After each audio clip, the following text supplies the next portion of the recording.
the last couple of weeks I've been poring over weather maps looking for a little window to go and prospect some new ground with our Daiwa electric reels.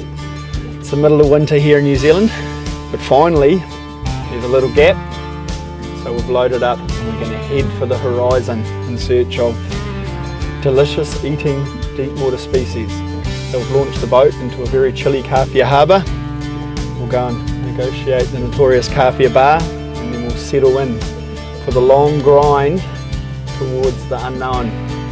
There's a full moon at the moment, which potentially might make fishing a little tough, but fingers crossed we can drop our southern baits onto something delicious for the table. But we've got a long run, so we better get moving. Let's go.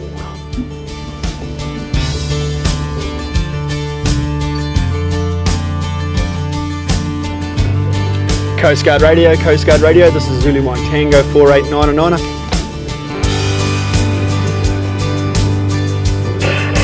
Coast Guard Radio, good morning, go ahead. Yeah, good morning Coast Guard, we're 2 POB, just exiting Kawhia Harbour over the bar through the main channel. I'll give you a call when we're safely on the outside, over.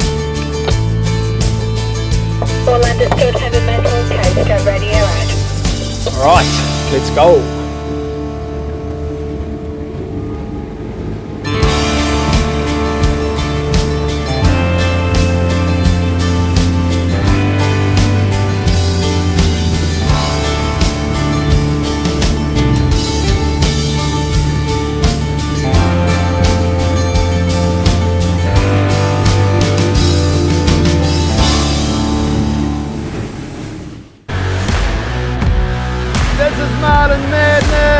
It's right up there with the biggest kingies I've ever caught. This is a special place, so these are special fish. We got it scored!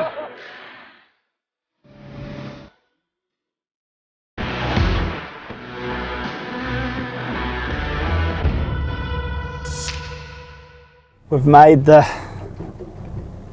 40-odd mile run out to the edge of the continental shelf off the west coast of New Zealand, and we could not have struck it any better with the weather, that's for sure. So I'm just sounding around at the moment, ticking forward with the Honda neutral, just getting a bit of a lay of the land, mapping out the bottom with the Garmin quick draw function. And the good news is we're definitely picking up some fish sign down there in the depths, so I'm just going to figure out what way we're drifting. We'll rig up some baits, try and put these electric reels to work. So one of the things I find really useful when we're trying to find fish in this deep water is to use the shift function on my Garmin sounder. At the moment I'm in low chirp, and I've shifted the focus of the sonar return down to the bottom 30 meters. So I'm only seeing from the bottom and 30 meters up, and I'm manually adjusting the gain. So I'm pretty much pumping the gain up as high as I can go without getting too much clutter on the screen. And with this low chirp sonar, I'm getting quite good fish separation, getting individual returns even in almost 200 meters of water. And hopefully they're the right kind of fish. It's a new area for us, so fingers crossed. We're just coming into some good sign now, so might be time to drop some baits. It's a great sign. Thankfully she's warmed up a little bit. It was a very chilly start this morning. We are in the middle of winter, but the weather's beautiful. There's some sign there, so fingers crossed we're in the right spot. We better get some bait down. I've caught just about everything in these sort of depths: snapper, harpooker, blue nose, sharks, bass, kingfish. This one we'll load up with nice big heavy baits. Put some lights on it. It's pretty dark in 200 meters. So anything that can attract fish to your line is a good thing. Couple of southern baits, bullet tuna. I've got some whole skippies there as well, so Don't be afraid when you're dropping these baits down deep to put big baits on. That's quite a small bait, but a big bait, no problem. Another good tip when using these electric reels is to drop your bait in and then reset your depth counter where you want your line to stop when it comes back in. Because the last thing you want is your sinker to start swinging around, bashing the side of your boat, or to try and pull a fish out of the water. So I always drop my sinker in the water, have it at a nice position, whereas if there was a nice big fish there, it's not going to try and get yanked out of the water. So that's all set up. We'll drop it down.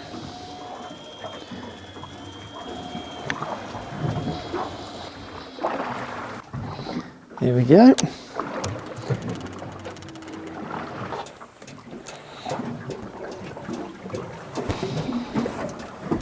Try a few different bait options. I got bullet tuna on one of the rigs, and I got squid on that one, so I'll just chuck a light on that too. Send it down. Hopefully we're drifting the way we're going to drift now.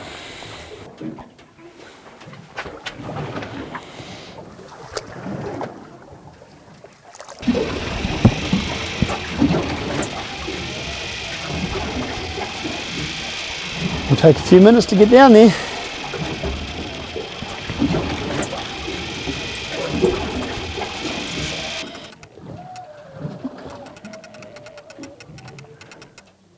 Oh, here we go, straight into it. As soon as we hit the bottom.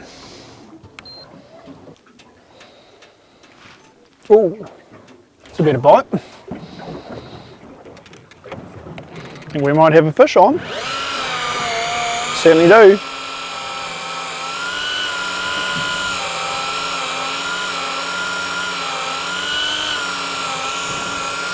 Doesn't look like a giant harp hooker, but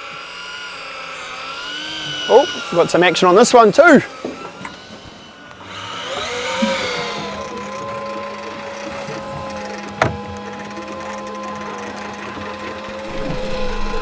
Shark. Unfortunately, this is what happens. All sorts of fish reside in these depths, including these toothy critters, and they can really ruin a day bottom fishing. Anyway, get him off. Bugger, that's a shame. It's quite a big one too.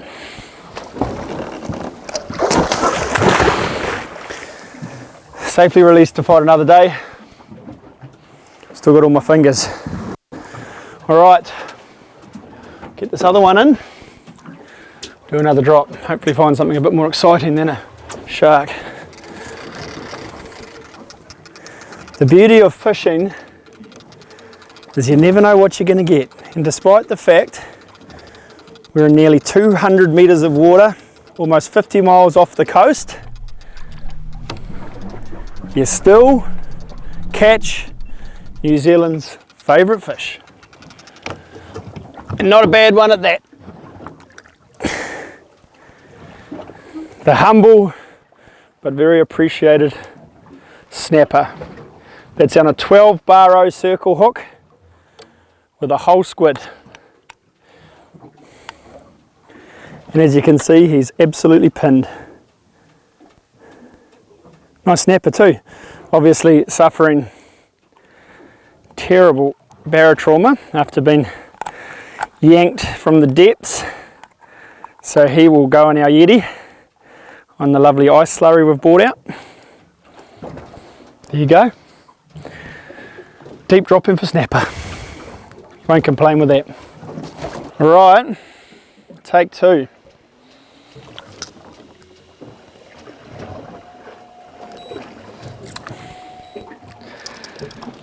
Because as much as I love snapper, it's not what we're out here trying to target.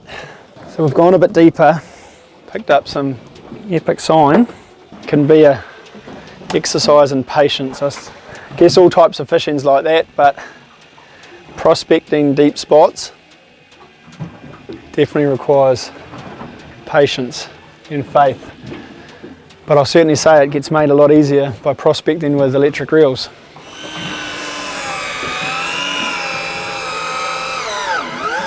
Or hopefully not a fish of the toothy variety. Getting some bites on that one too.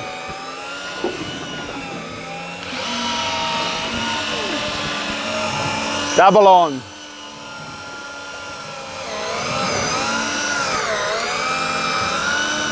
Well, we saw some sign down in the depths. Looked pretty promising, and I guess in a way it was kind of promising.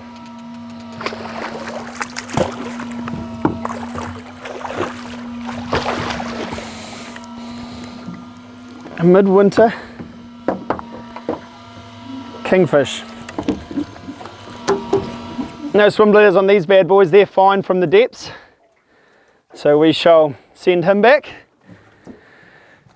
and see what's happening on the Tanacom. Again, despite the fact we're fishing on the edge of a 200 metre plus drop off, we're catching these. Not the target species, often is. Pretty funny. Currently in 170 metres of water. Catching snapper. So that fella actually looks okay. I've stuck my fingers in his gills. And we came out here to get a feed, hence the electric reels.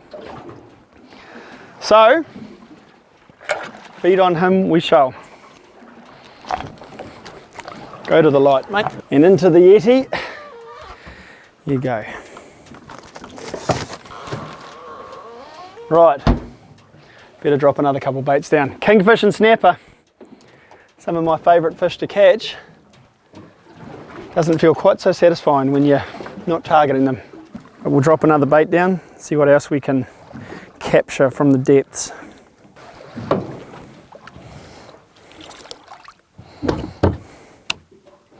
Reset my depth counter. Down he goes. We'll bait up another one. Getting a bit of a tension here. Oh, yep. I think we're on here.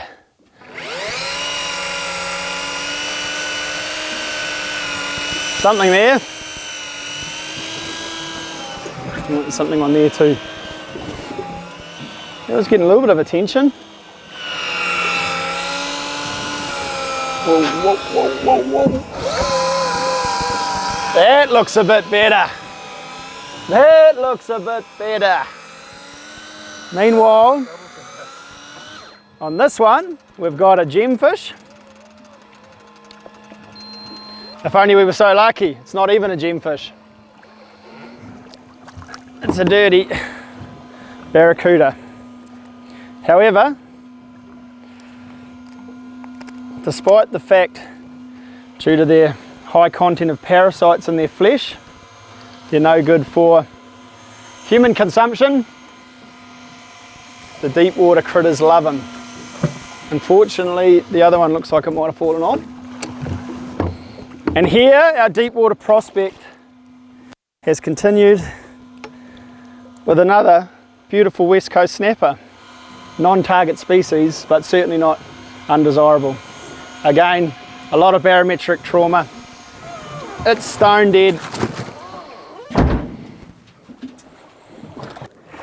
They're no good for humans to eat, but the deep water critters don't seem to mind. So we'll try a slab of fresh barracuda. Down they go.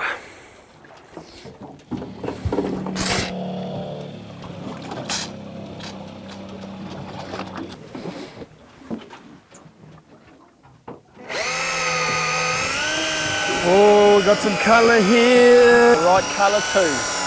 Blowing bubbles. Patience pays off. It's because you do have to be patient. And why this isn't going to break any sort of records, it is in fact the mythical West Coast hapuka. And they come a lot bigger than that, a lot bigger. But I tell you what, as far as delicious eating fish go, it doesn't get much better. It ranks up right amongst some of my favourites, so he will be enjoyed. But it's nice to finally see one after a couple of hours of patience and perseverance. So we'll chuck him in the Yeti on some lovely ice, and we will try and catch another one. It'll be delicious. And we're getting some action on this one. Hopefully it's another one. Come on, fingers crossed.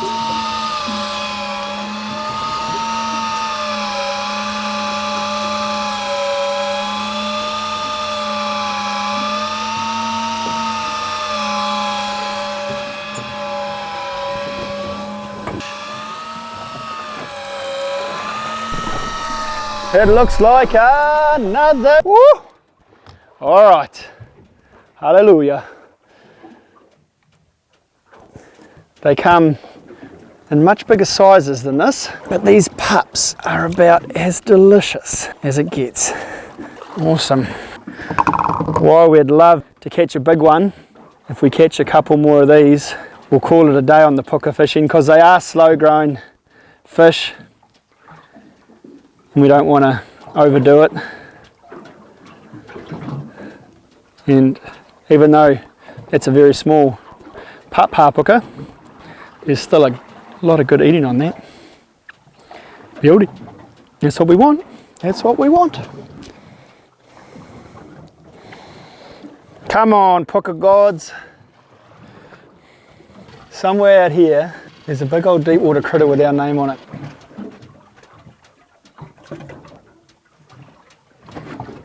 Come on, come on.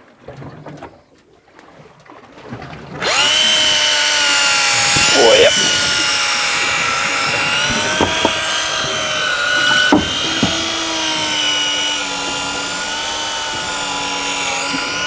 Something. Suddenly my enthusiasm is renewed a little bit after actually seeing a hapuka. The suspense. The suspense.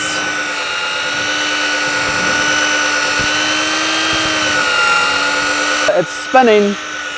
It looks like the right kind of species if you're snapper fishing. Unbelievable, deep water snappers. Good snapper too, classic. 180 metres. Catching hapuka and snapper side by side.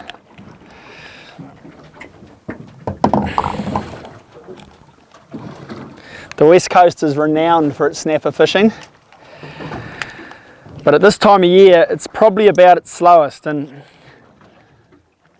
you can still have good fishing up against the coast in the real shallows for those resident moochers that are there all year round, and the rest of these school fish go wide into the depths, and that's where we're plucking them out of, the real depths. So anyway, we're getting to feed a snapper. No chance of release from this sort of depth, but he'll be enjoyed. Spot X, winter deep water snappers. If anyone wants the marks, hit me up. Good place for a feeder snapper. 80-mile round trip. Oh, there we go, that's a bit better. That's a bit better. The prospecting continues. Not a huge amount of weight, but it's something. Oh, here we go. We got colour. What is it? It looks pretty good. It looks like a puka. It looks like a puka. Well, there we go. We've persevered away all day, and while we still haven't cracked the jumbo puka, we're certainly going to be eating well tonight. There's only 2 of us on the boat today, so we'll do one more drop. We've got 3 already, and despite the fact we're trying to catch much larger models than that, we certainly don't want to take more than we need, because you can't release them when they're pulled up from this depth, and it's a fishery that really needs to be looked after. So we'll do that. We'll have one more drop, but anytime you drop down and catch a puka, it's a good day in my books. Looking forward to eating him.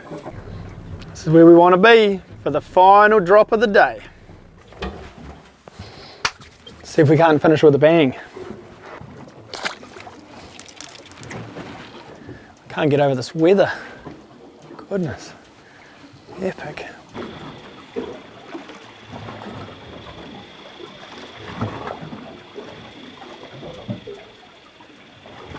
Oh yeah, there we go. There we go. There we go. Yes. Oh. Hopefully it's the right flavour. The Hail Mary. Classic last drop. Here we go. We got colour. What is it? Can we finish with a bang? Looks like the right kind of fish. Yee-hee.